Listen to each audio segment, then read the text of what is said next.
မင်္ဂလာပါခင်ဗျအမြင့်ညွတ်မတွန့်စီရဘောနော်ပညာကံဖြစ်ပါတယ်အမြင့်ညွတ်မတွန့်စီရပညာမှာဆိုလို့ရှိရင်ဥပမာပေါ့စနေစတနင်္လာဆုံးပန်းဖြစ်တယ်ဥပမာဗျာဒန်းကြီးပန်းဖျားလို့မယ်စနေစတနင်္လာဆုံးပန်းဖျားလိမ့်မယ်ဒါမှမဟုတ်စနေနဲ့တနင်္ဂနွေတွဲတဲ့စနေနဲ့တနင်္လာတွဲတဲ့ပန်းကိုပေါ့နော်ဖျားမှလို့မယ်တနင်္ဂနွေသားသမီးများပေါ့ဒါကနေသားသမီးပေါ့နော်လူမယ်ဆိုလို့ရှိရင်တော့ဒါအကျိုးဖြစ်တော့နေနော်တနင်္လာစနေဆုံးပန်းဆိုလို့ရှိရင်ညွန့်ညွန့်ကရောင်းမြဖြစ်သွားတော့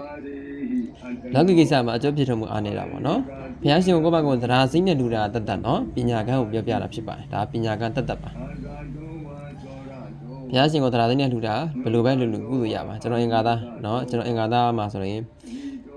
twist 2ပေါ့မိတဲ့နော်တပြေပန်းလူတယ်သဒ္ဓါစိမ့်နဲ့လူကြဘာမှမဖြစ်ဘူးအဓိကပြောချင်တာအဲ့ဒါပေါ့နော်စမ်းတဲ့လိုမျိုးတော့သွားတာတော့မလုံးနဲ့ပေါ့နော်အဲ့တော့ကျွန်တော်ပြောချင်တာအမြင့်ညွတ်ပညာကံပြောချင်အမြင့်ညွတ်ပညာကံလူပါရတဲ့အဆင်ပြေတယ်ပေါ့နော်နောက်ကျတော့အမြင့်ညွတ်နဲ့ပတ်သက်ပြီးစိုင်းနာမည်ပေးထားတဲ့သူတော့ပြောချင်တယ်အမြင့်ညွတ်ပေးထားတယ်ပေါ့နော်အမြင့်ညွတ်ကလူပါတိုးတက်တယ်ကြီးပွားတယ်မူလလက်ချကိုအားကောင်းစေတယ်တဲ့နော်သူ့ရဲ့သဘောကဒါပေမဲ့သူ့အချုပ်ကမဟာဘုတ်ကအချုပ်ပဲမဟာဘုတ်ကဘေးဒီမှာအချုပ်ဆိုတဲ့အတိုင်းပဲမဟာဘုတ်နဲ့သွားပြီးတော့ဆုံးဖြတ်ရတာဖြစ်ပါတယ်သူ့ပြန်နဲ့ဆုံးဖြတ်လို့မရဘူးအဲ့တော့အမြင့်ညွတ်စိုင်းနာမည်ကိုပေးလိုက်တယ်သူကတော့အမြင့်ညွတ်စိုင်းနာမည်ပေးလိုက်တဲ့ခါမှာသူက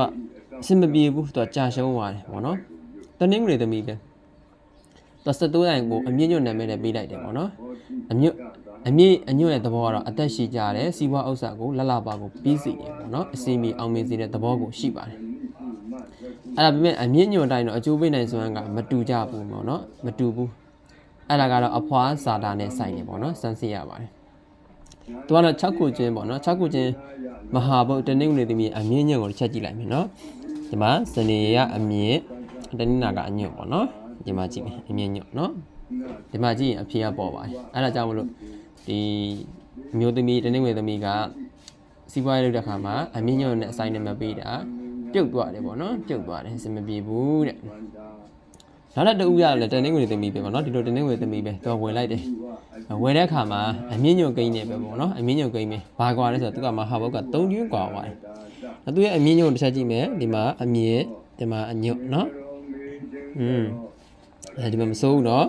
ဒီမှာတိုင်တဲ့တယ်ဒါဒီမှာကြည့်ဒါဆိုရင်အထွန်းနဲ့အဆုံးသတ်ထားတာတော်တော်ကောင်းတယ်ပေါ့နော်တော်တော်ကောင်းတယ်အဲ့ဒီအမျိုးသမီးကသူဝင်လိုက်တဲ့အချိန်သူလှုပ်တဲ့အချိန်မှာအောင်မြင်သွားတယ်အဆင်ပြေသွားတယ်ကြီးပွားသွားတယ်ပေါ့နော်အဲ့လေးလာကြည့်မှဆိုရင်ကျွန်တော်တို့က